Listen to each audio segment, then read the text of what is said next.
Are you in a high tax bracket and is April 15th a dreaded date for you? Filled with constant surprise and anticipation, not knowing exactly how much your tax bill is going to be. And when you finally do the calculation, your stomach sinks, realizing you're gonna have to write a giant check to the IRS or the state that you live in. Well, you're definitely not alone. There are countless people out there that feel frustrated with their tax bill and are not sure what to do. And when working with their CPAs and tax advisors, most of the time they get the same advice. You should just be happy with the giant tax bill. It means you're doing something right. And for the most part, that is true. But there are strategies that you can still take advantage of. Now, as a high income earner, you're going to be eliminated from a variety of different tax strategies and tax benefits that many other individuals can take. So in today's video, what I'm going to do is take you through 28 strategies ranging from simple to complex that address how to reduce your tax bill now, in the future, and overall optimize your wealth.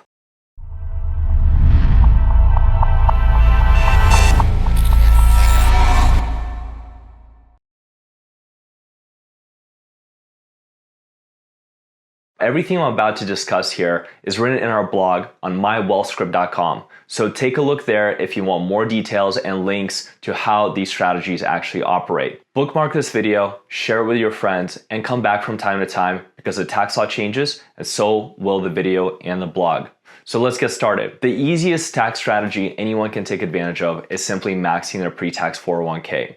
Now, usually you have two options: max your Roth 401k, max a pre-tax 401k, or do a little bit of both. But at the end of the day, what you're essentially doing is you're doing tax arbitrage. If you think you're going to be getting taxed at a higher rate now than when you're in retirement, the obvious choice is to cut down your taxes now and then pay the tax bill later down the road. Now, for some people, it's pretty rare. They may get taxed more in retirement, but for most high W-2 income earners, their biggest tax bills are going to be while they're employed. So that's strategy number one. Strategy number two, mega-backdoor Roth. Now, this doesn't save on your tax bill right now, but it does save on your taxes throughout time and eventually as you pull money out. And what is a mega-backdoor Roth? Mega-backdoor Roth essentially is a provision in a 401k plan that allows you to contribute up to around $70,000. Now, once you max out your regular pre-tax 401k, you get any sort of match, then the remaining amount is what you can contribute to the backdoor Roth. Very important thing to understand about a backdoor Roth: once you make the contribution, you must complete the conversion. The conversion allows it to move to the Roth portion, and then that means that any growth is no longer taxed. So when you do eventually retire, you'll be able to pull on a large sum of money tax-free.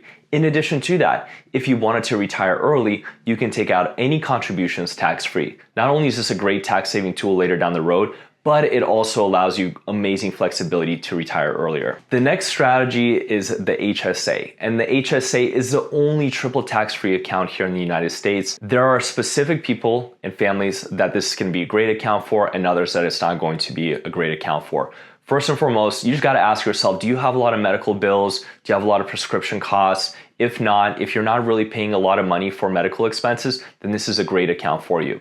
And how does it work? Any contribution you make is tax deductible, all the growth is tax-free, and any distribution for medical expenses is also tax-free. Here are some things to consider about the HSA. The HSA does not automatically invest your money, so keep that in mind. When you make the contribution and your cash balance exceeds $1,000, you need to log back in, you need to go to your HSA portal, you need to create the transfers into the investment account, and then you actually need to get it invested. That is really, really critical. And here's a bonus tip and trick that's so valuable. If you hold on to your receipts for any medical expenses over the course of your lifetime, you can reimburse yourself tax-free at any point in time. What does that mean?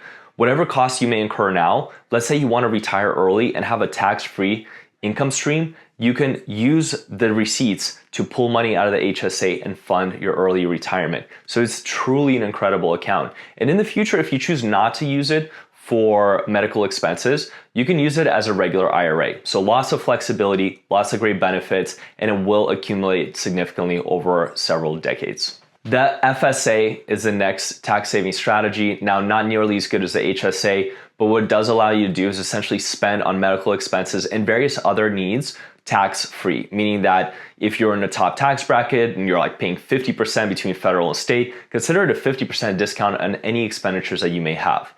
Usually you cannot have an FSA and an HSA together, but there are certain situations where you can have what's called a limited FSA, which allows you to pair it with an HSA for things like dental and vision. 529. A 529 does not necessarily save you taxes now, but what it does allow you to do is to accumulate the savings for college education tax-free, and then also make those distributions tax-free. Now in certain states, California not including, you can actually take estate tax deductions for those contributions. And with the recent changes in the One Big Beautiful Tax Bill, you can now use up to $20,000 for K-12 expenses, pay for professional designations, and for trade schools. So it's a really phenomenal account if education is a financial priority, and it allows you to save money on taxes over the course of that saving process. Moving on to the sister or brother of a 529 account, we have the ABLE account. Now the ABLE account is specifically designated for children with certain disabilities, but allows you to save money for the disability expenses for the support of those kids, tax-free, and make the distributions also tax-free. So it's a very valuable account for a specific subset of individuals. All right, moving on to things that have to do with your employer benefits. Let's talk about equity compensation. This is for my tech professional people out there. Understanding how different types of equity compensation operate is crucial in amassing your wealth in a tax efficient way. So what I'm going to do is I'm going to take you through some of the more popular ones: RSUs, ISOs, NSOs, and ESPP. So let's start with ISOs, incentive stock options. Couple things you should take into consideration. While exercising it does not recognize you taxes, if you exercise enough and you have a big enough income, then you may trigger what's called alternative minimum tax. So understanding how to navigate that is absolutely crucial. Secondly, doing something that's called an early exercise can help you avoid the alternative minimum tax rule or the alternative minimum tax consequence, and allows you to convert all gains into capital gains or long-term capital gains. So there are some very specific strategies you can utilize with incentive stock options now in order to make the most of them. The next one is RSUs, sometimes called restricted stock awards. This is primarily for founders. The restricted stock awards are primarily for founders.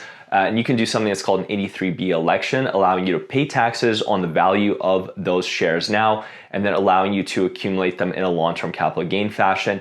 Pair that with something called the qualified small business stock exemption, which is now allowing you to avoid $15 million of capital gains, and taking care of the early exercise or 83B election with the RSAs is super crucial. RSUs are a little bit different than RSAs. They're awarded after some period of time through a vesting schedule. When they do vest, they are recognized as W-2 income subject to FICA taxes. So it really is just like getting paid a bonus dependent on how the market feels about your company. There are no additional tax benefits after RSUs vest, so keep that in mind. It's essentially as if you're buying shares of the company and deciding to hold them. And if you hold them for a long enough period of time and they have a gain, sure, you'll have long-term capital gains, but the very moment that they vest, there are no additional capital gains. Frequently, we encourage people to sell those. Non-qualified stock options, the brother of incentive stock options, don't have the same tax benefits as incentive stock options. And essentially, when you exercise them, you will pay ordinary income on the difference between what you exercise them at and what the price of the stock was at that point in time. So once again, usually we encourage people to sell those when they are exercised. But here is the tip for non-qualified stock options. Non-qualified stock options give you the benefit of time leverage, meaning that you have all the time in the world, usually about 10 years, to see where the stock goes without putting up any economic value into it or taking any economic risk. So what we usually recommend with those, wait for those to appreciate significantly or for the time to run out before you need to exercise them, before you actually choose to do so. And finally, equity stock purchase plan award. I gotta tell you, this is the most complicated equity form out of all of them. There are things that are called look-back periods. There's a qualified period of how long you need to hold it from the offer period and the purchase period. And I've written blogs and articles about it. But at the core of it, if you are looking to amass wealth using your equity compensation, ESPP is one of the best ones because they have very tangible benefits for holding for an extended period of time. Otherwise, usually we recommend sell ESPPs right away. And the reason why, you're usually getting a 10% discount. Sometimes with a look back period, it's even more. And even if you pay the maximum tax bill on it, it's essentially risk-free money right there and then. So that's the equity compensation piece. Moving on to deferred compensation. Now, deferred compensation is going to save you taxes now, during your period of time, and even later. And it's one of the most amazing benefits for the people that have access to it. Now, who has access to it? It's usually executives, people in the vice president role, directors. So you do need to be usually higher up in the company chain in order to have access to this benefit. But the way the deferred compensation works is you essentially elect to choose how much of your salary and bonus to move into the deferred compensation component. And then you can choose how to invest it. And then ultimately you set the rules of when it gets distributed. Now, there's a lot of considerations to be had when it comes to deferred compensation.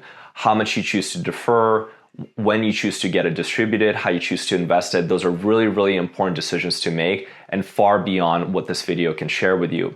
But to give you some insight as to how useful it can be, imagine being able to lower your income in a high tax bracket and then distribute it over many years in a lower tax bracket. Or imagine this year you're going to sell your house or sell a bunch of stock or exercise a bunch of equity and you want to lower your income so those events get taxed at a lower bracket. That's where deferred compensation can play a very, very useful tool.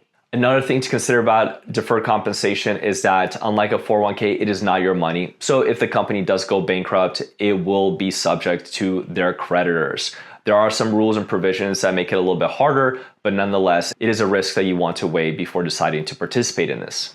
With the changes in the One Big Beautiful Tax Bill, we have new updates how the state and local tax deductions work. Now you can deduct up to $40,000 if your adjusted gross income as an individual is below $500,000 and jointly below $750,000. It does phase out for the people who are in the very, very top income range, but for everybody else, this is a really great benefit. And there's ways to maximize it in the next 4 years while it's still here. And here are some of those ideas. First of all, manage your adjusted gross income. And what do I mean by that? Be careful how many capital gains you recognize. If you're going to be giving to charities, make sure to bunch those contributions in order to increase your charitable giving. Don't prepay your mortgage. Use that interest deduction to its full capacity. Be careful what kind of equity compensation you choose to exercise. And keep track of all the state and local taxes, whether it's property tax or if you make a really big purchase, such as buying a vehicle. Moving on, let's talk a little bit about investing. And in investing, once you are able to accumulate a significant amount of wealth, it is very critical that you understand how to maximize it as it applies to taxes. The first thing you should be thinking about is what we call asset location. Asset location means you're choosing the right investments to hold in the right type of accounts. What does that look like? In the IRAs, you're going to want to have your most tax inefficient investments, bonds, REITs, maybe international investments.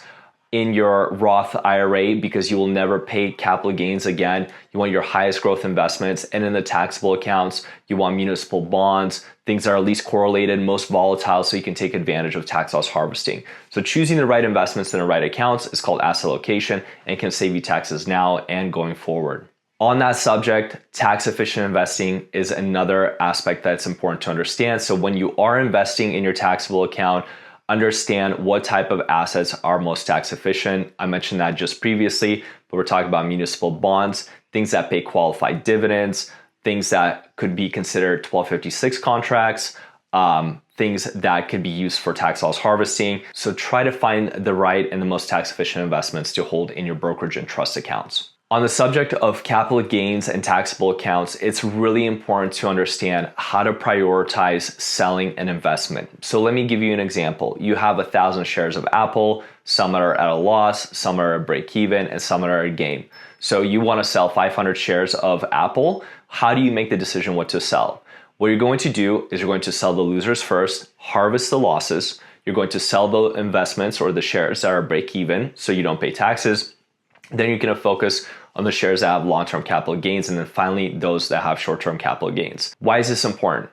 Selling shares in the same company means that any one share has the same economic potential for gains in the future as any other share.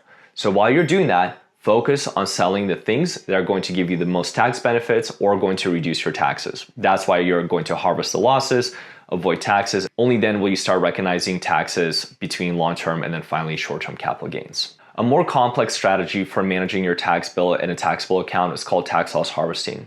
And how does tax loss harvesting work? Now, when most people think about it, they think, okay, come December, I'm gonna look at my portfolio, I'm gonna sell the losers, I'm gonna sell some winners, I'm gonna offset those two, and I'm gonna call it a day. Proper tax loss harvesting isn't about locking in a loss. It's about swapping investments given market volatility for equivalent investments so you can take advantage of the losses, but you maintain your tax strategy. And professionally, tax loss harvesting is done throughout the entire year. It's not a one-time activity. It is a continuous monitoring of the portfolio, looking for those opportunities to sell and recognize the losses. Some of the tax loss harvesting strategies that professionals utilize are things like direct indexing, allowing you to take an index to break it up into its constituent pieces, and long short investing, allowing you to harvest losses both when the markets go up and when the markets go down. Now, what is the actual benefit of tax loss harvesting? It doesn't make your taxes go away, but what it does allow you to do is to control your tax bill. Essentially, what you're doing is you're saying, I would have paid taxes for capital gains this year, but because I tax loss harvested, I'm not going to pay them this year. In fact, I'm going to borrow from the IRS without paying any interest, and I will decide when to pay that money back to the IRS. But in the meantime, I'm going to use my capital to grow my accounts faster. So what tax loss harvesting ultimately allows you to do is just to accelerate your wealth building. If you're not able to tax loss harvest because you have a bunch of appreciated investments and you're charitably inclined, then what you want to do is you want to gift the winners. And this provides you a double tax benefit. The first tax benefit it provides you is allowing you to wipe out the capital gains. The second tax benefit is allows you to take a charitable deduction. Now, one of the better methodologies of doing that is using what's called a donor advised fund, which allows you to take the money into it, invest it in there, and distribute it over time as you see fit. And this becomes even more important based on a strategy called bunching. Now, bunching is essentially saying that I know I'm going to give charitable contributions over the course of my lifetime, but because a standardized deduction is really high and I want to get the itemized deduction, I'm just going to bunch all my charitable giving to the donor advised fund today, get that higher deduction, maybe not donate later down the road, but then distribute it to the charities of my choice over time. So bunching has become very, very important, and it plays a big role in gifting your winners. Now, another thing to consider about gifting your winners, let's say you have a stock that you just absolutely love and you don't really want to get rid of it. Well, by gifting and donating that stock, what you can do is you can then take the cash you would have donated instead and buy more shares of that stock. You still own the same amount, but what you've essentially done is you've reset the cost basis, allowing you to avoid and reduce your future capital gains. A grim one to consider is die with your gains. So if you know you're going to leave a big legacy behind, think about passing away with the investments that have appreciated the most, because your inheritors will get a step up in cost basis. And one of the mistakes I frequently see is parents gifting their kids stock that have highly appreciated. All you're doing is you're passing the tax bill onto them. So if you're gonna give to your kids, give them cash, give them low appreciated investments, and allow them to inherit these highly appreciated positions, because at that point in time, they can sell it without paying any taxes. Moving back to the Roth, let's talk about a regular Roth conversion. Not a backdoor Roth conversion, not a mega-backdoor Roth, but just a regular conversion. When does it make sense to move money from a traditional IRA to a Roth IRA? And there are two situations where it's very beneficial. The first situation is you are in a very low income year, meaning that if you are taking a sabbatical, if you retired early, you're not taking IRA distributions, you're not taking Social Security, you're going to be in a very low tax bracket. And what that allows you to do is move some money from your IRA to your Roth. Now, how much do you choose to move? That's a little bit more of a complicated formula. You're basically trying to see how much will take you to that very next tax bracket without exceeding it. And you're also trying to figure out where you think your tax bracket will be in retirement when all those distributions come to fruition, such as Social Security and IRA RMDs. The second time is beneficial to do conversions is when we're in a big bear market. So imagine your Roth is worth $1 million and now it's worth 500,000, and you know markets will eventually come back. By being able to convert at a very depressed price, what you're essentially doing is converting at a lower tax bill and then allowing that money to then recover and appreciate in a Roth IRA. So those are two circumstances in which Roth conversions can be very beneficial in saving you taxes later down the road. Continuing the conversation on Roths, a backdoor Roth, not like a mega-backdoor Roth, sort of like the baby version of the mega-backdoor Roth. A lot more people are familiar with it, but the way it works is you essentially contribute to an IRA. You can't take the deduction, and in that same year, almost instantly, you move it into the Roth IRA because you've already paid taxes on that IRA contribution, or you didn't deduct. The conversion is going to be completely tax-free. Now, here's something super important to keep in mind. There's something called the pro rata rule. And what the pro rata rule means that if you have any IRAs that have deductible contributions, the IRS is going to say, well, okay, you made this Roth conversion of $6,000, but you have a $200,000 rollover IRA, and that's been tax deductible, so that $6,000 portion is going to be mostly taxed because we're looking at the big pool of assets. How do you avoid that? You want to take your rollover IRAs and you want to move them into the 401k plan at your company. By doing that, that eliminates the pro rata rule. Now, it's not going to be available to everyone, especially those that have saved money in a regular IRA, but keep that in mind when you're doing the backdoor Roth conversion. Moving on to real estate. Now, everyone knows about this. Mortgage deductions, up to $750,000 of a mortgage, that interest is tax deductible. And what I just simply encourage you to do is if you have a reasonable interest rate, don't pay down beyond that $750,000 amount, especially if you're in a high income tax bracket. That can be a significant amount of taxes saved for you and ultimately reducing the interest rate that you're paying. It just makes more sense to invest that money at a higher rate of return than pay down already a low interest debt that's tax efficient. Another real estate strategy that many people are aware of but often forget to take advantage of is selling your house and taking advantage of capital gain exclusions. Now, if you've lived in your home for 2 of the last 5 years, you can take a $250K capital gain exclusion for a single filer and $500K for a joint filer. There's a variety of different rules and things that you must follow in order to take advantage of it. But if you are looking to swap houses and you're thinking about when is a good time to sell, kind of when you reach that level is when you may consider swapping into a different home, because the more money you can take back from the equity of the house without paying taxes, the more you have in terms of purchasing power. Something else I wanted to mention is solar and EV credits are done in 2025. So if you were thinking about doing that solar project and you're watching this video past September 2025, I'm sorry, it is over and done with. Okay, so let's move on to some of the more complex stuff. This is kind of the juicy things that are hard to execute and you really want to work with your CPA in order to make sure that they know how to file the taxes for you. First one is what I call interest rate tracing. Now, prior to the Tax and Jobs Cut Act, you were able to take a home equity line of credit out, use it for whatever expenses you may see fit, and actually deduct that interest. Since then, that is no longer applicable. You can use some interest deduction for acquisition of a second home or capital improvements, but otherwise it's not available. So how does interest rate tracing work in this regard? If you are borrowing money and you're using that borrowed funds to invest in something, and those investments produce some form of income, capital gains, dividends, or interest, you can use the borrowed interest as a deduction against those gains and income. Now, the way that works is specifically what you're reducing is the net investment income, and it's a really important thing for your tax advisor to understand how to file correctly in order to take advantage of this.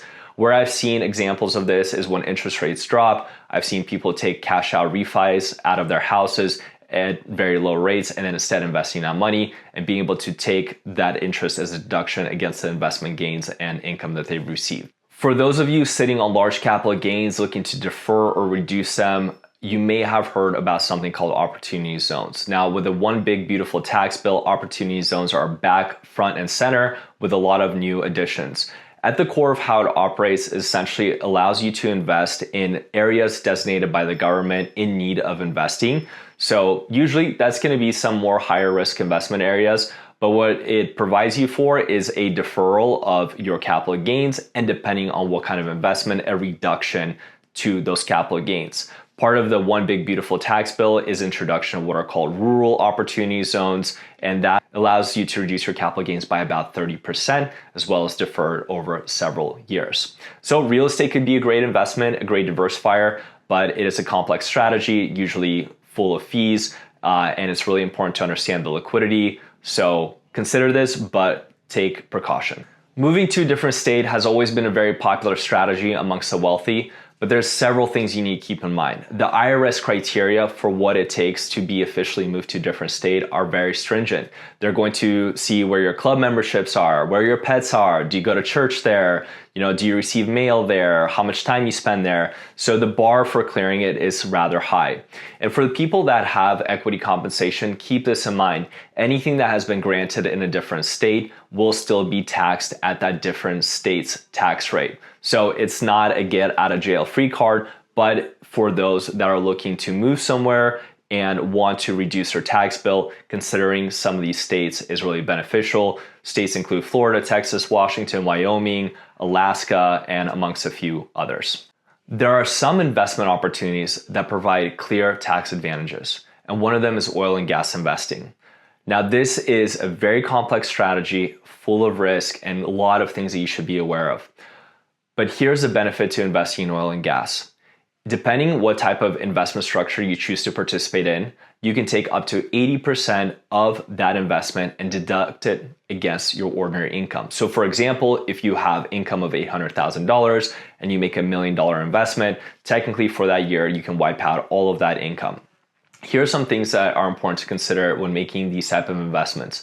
To get this tax benefit, you need to go into a partnership structure. And in order to get the benefit, you have to act as a general partner in the first year. As a general partner, you're completely open to liability. So if a worker gets their hand caught in a drill and they sue the company, you could be at risk of being sued and your assets are also going to be a risk. Common way to avoid that problem is to have something called umbrella insurance, but keep that in mind. In addition to that, oil and gas is a commodity, right? And so it's going to fluctuate, it's going to be risky, and the specific type of investing you're doing in order to get this tax benefit, it's called wildcatting or exploration. And essentially what they're doing is opening new wells, and obviously these new wells can be non-productive. So usually you want to have a diversified set of these type of investments in order to reduce that risk, but keep in mind that this is a commodity investment. It could be risky, could be volatile. On top of that, the way it works, it will start paying you out over multiple years. And then when it starts paying you out, guess what? That's ordinary income. So if you're in a high tax bracket every single year, it could just layer taxes on top of taxes, and you will feel like you have to make this investment every year to reduce your tax bill. Going back to real estate, you could swap certain real estate for other types of real estate. And what do I mean by that? You can turn your primary residence into an investment property. You can take your investment property and turn it into a primary residence. And depending on which direction you go, you get advantages of the different tax benefits, such as 1031 exchanges or the 121 capital gain exclusion. But keep in mind, the rules behind these are really, really complicated. But what could potentially allow you to do is take a highly appreciated property, swap it into a different type of investment, and take advantage of those tax benefits. This is something you should 100% take advice from your CPA and create a very detailed strategy on how you're going to execute it. A very popular one amongst financial influencers is a short-term rental loophole. And I've written articles on this before. And while yes, this is a legitimate strategy, there are so many caveats that come with this. Let me explain to you at a high level how it works. Now, what's the actual benefit? You invest in a short-term rental, and then you do what's called a cost segregation study, and then you take what's called bonus depreciation. What that allows you to do is accelerate a massive amount of that property value and depreciate it all in 1 year, taking a giant tax bill deduction. How does this actually get executed? In order for you to meet these qualifications, there are certain things that you need to follow. The first one, the property cannot be rented more than 7 days on average. Secondly, you have to be material participant, meaning that you yourself participate 100 hours a year and more so than anybody else. And that does require tracking, and also ultimately what that means is that you're not really hiring a property manager, you're kind of doing it yourself. So if you want a second job with investment risks, then by all means, go for it. And of course, speaking of investment risk, you have to find a place where they allow short-term rentals, which have been getting regulated to death, especially in places like here in California. So that means you may have to invest over state lines. And then on top of that, you have to find a property sufficiently large enough in order to take a good enough deduction. And then of course you have to find a property that's actually a good investment, right? Because if it's there just to save you taxes and it's a poor investment, you're going to ultimately lose money on it. Keep in mind, you took a giant depreciation. And so if this is a successful investment and is producing you cash flow, you're going to have a lot less to deduct. Maybe it's just the mortgage interest, maybe it's some marketing and cleaning supplies, but that depreciation component is gone. So once again, it sort of like shifts your income tax bill into other years, which is not necessarily a bad thing, but you may also feel like, oh my God, I have to acquire a new short-term rental every year in order to get this tax advantage. For those of you that have hobbies that you can convert into a business, you may be able to take advantage of starting a small business. Now, why do I say hobbies? Because if you're just going to start another business to try to run expenses and those expenses only apply to the business, then you're just creating a second job for you. But if you enjoy traveling, or if you have certain hobbies and you can create a YouTube channel and you can use those expenses as part of running the business, then that can really coincide in reducing your tax bill with also continuing to live your standard life. Something to keep in mind, obviously, is you could take a hobby and turn it into a business, and then it can be no longer fun. And the IRS does require you to show proof that in 3 of the last 5 years, you are trying to earn an actual net income. This can't just be a loss recognizing scheme, so keep that in mind. All right, last piece, Wild West of tax strategies. Now, guys and girls, there's tons of financial influencers out there peddling all sorts of nonsense.